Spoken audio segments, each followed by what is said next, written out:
Andre and Leslie, a loving couple, bound together not only by love but also by something special. Both are deaf. They have a happy life, filled with laughter, even though they cannot hear sounds in the way that many people are used to. Instead, they communicate through eye contact, gestures, and sign language, a beautiful language that only they can truly understand. Recently, Andre and Leslie decided to embark on a new chapter in their lives. They wanted to have children. But this was not a simple choice. It was not just about welcoming a new life, but also about genetics, about the future, and about the definition of happiness. On their desk now is a technology called pre-implantation genetic diagnosis, or PGD. This technology allows doctors to screen embryos before implanting them in the womb, to eliminate genetic abnormalities, and can even help them decide whether the child will be deaf like the parents. A decision that seems to have a scientific color, but contains a series of ethical and humane questions. Should we choose not to have deafness for our children when we ourselves do not consider it a disability? Is a child who is perfect according to social standards really necessary for a family that understands the value of difference? This is not only a story about advanced technology, but also a story about love, identity, and human choices.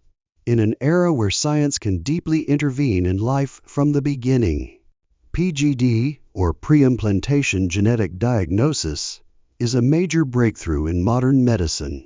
The process begins with the creation of embryos through in vitro fertilization, IVF. Scientists then take a few cells from each embryo to analyze them for disease, causing gene mutations or unwanted genetic traits.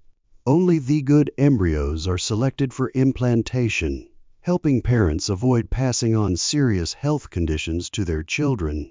But for Andre and Leslie, it's not that simple. They're not just looking to eliminate a disease. Instead, they're contemplating a controversial option, one that goes against most current medical wisdom.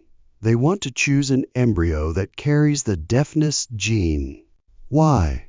Because for them, deafness isn't a disability. It's part of their identity, their language, their community, their culture, and they're proud of it. Andre and Leslie grew up in a world of silence, not deprivation, but a rhythm of their own, where hands became voices, eyes replaced melodies. They wanted their child to be raised in that world, a world they knew and loved. But this choice touches on more than science. It raises profound ethical questions. Is it right to deliberately create a child with a condition that technology could avoid?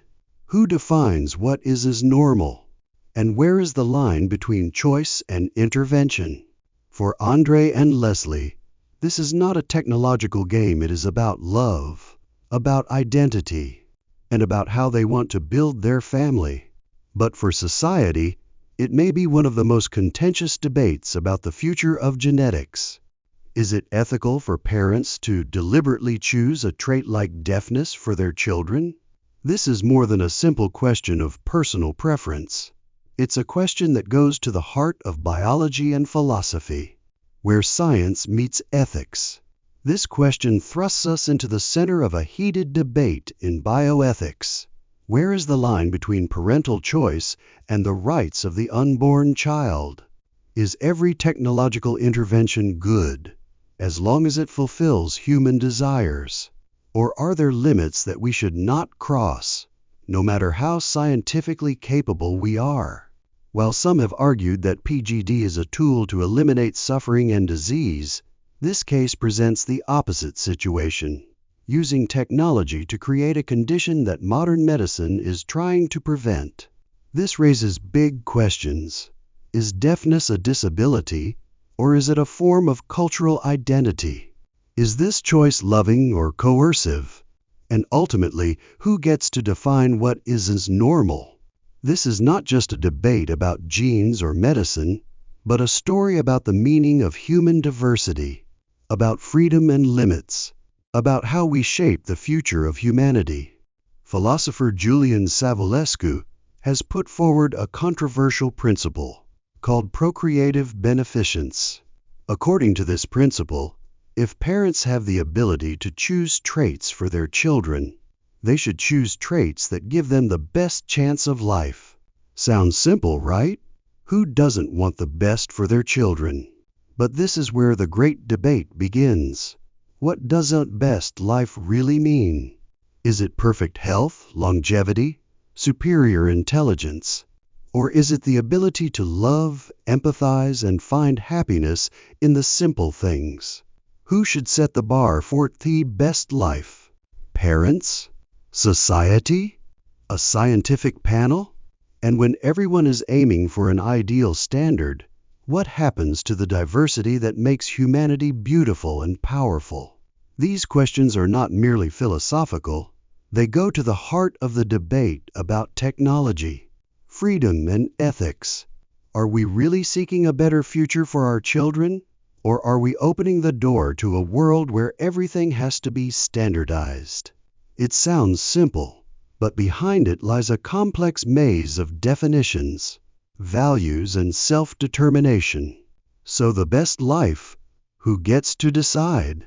Most hearing people believe that hearing loss means a harder, less happy life. It seems obvious, right? But philosophers like Elizabeth Barnes ask a disturbing question. Is it really true?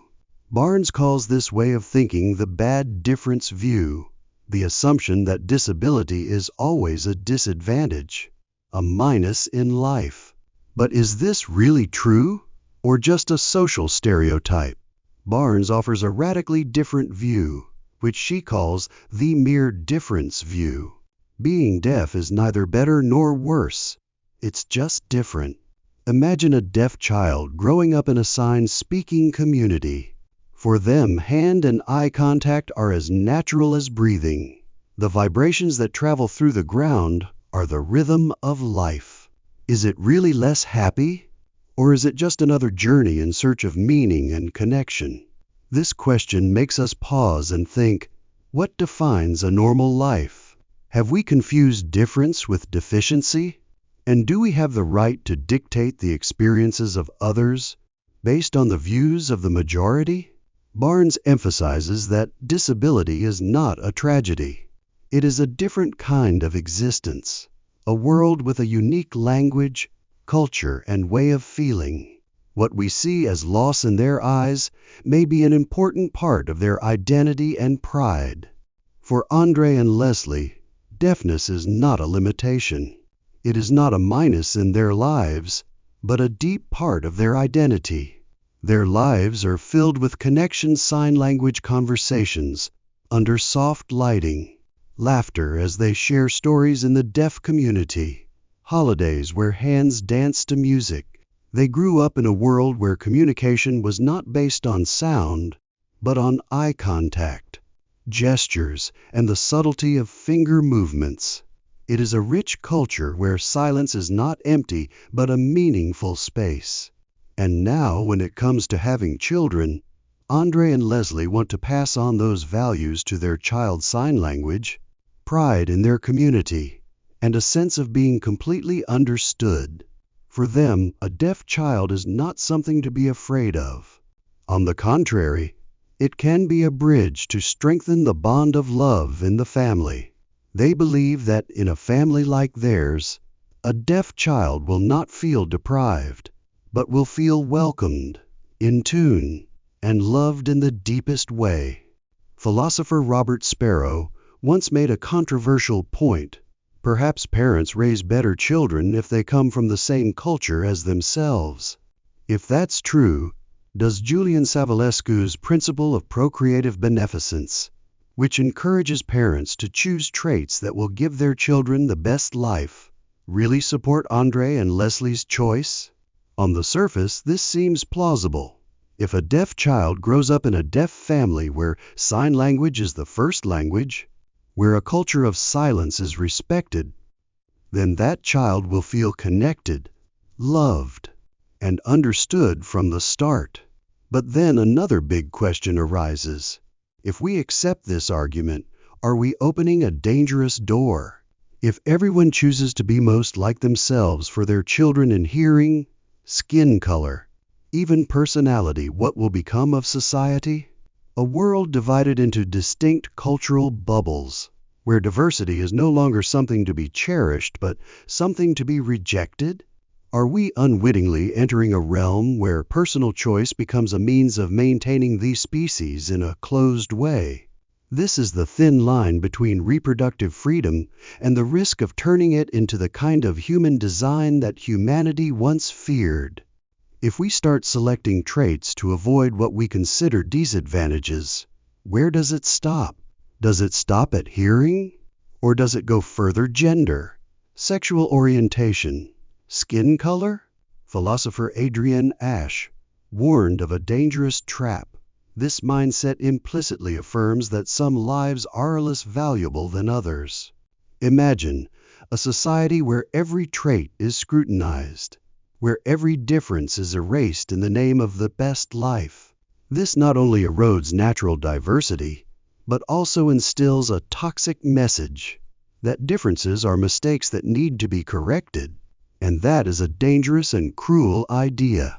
When choice is no longer an expression of freedom, but becomes a tool to standardize people according to an imagined perfect standard, we are opening the door to a new form of eugenics, one that is no longer in the history books, but right before our eyes.